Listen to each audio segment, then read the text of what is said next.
Nirmala ji, this has been widely hailed as one of the dramatic reforms of this government. Obviously, a dil mange more. So, what next?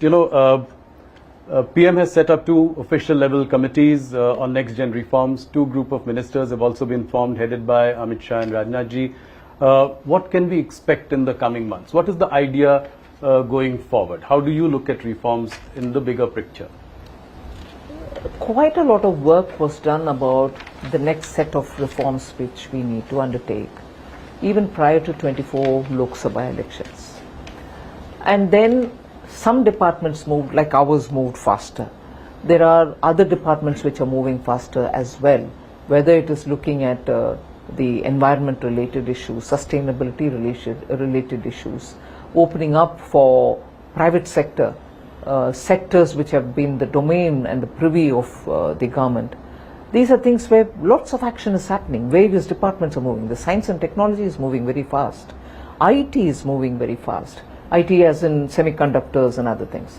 So that big area of reform, if you ask me, in which these 2 committees will look at, and also the committee which is headed by former Cabinet Secretary Rajiv Gauba. Right. I expect reforms which will have to now trickle down rather than remaining as a domain of only the union government.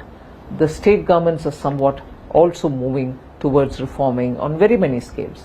But the third layer of India's democracy, the urban local bodies and the Panchayats, is where the next forceful action has to move.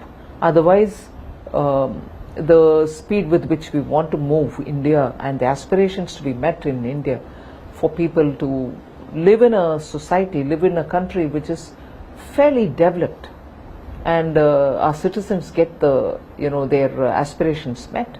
I think we have to take the reform agenda just not to the states but also to the third layer.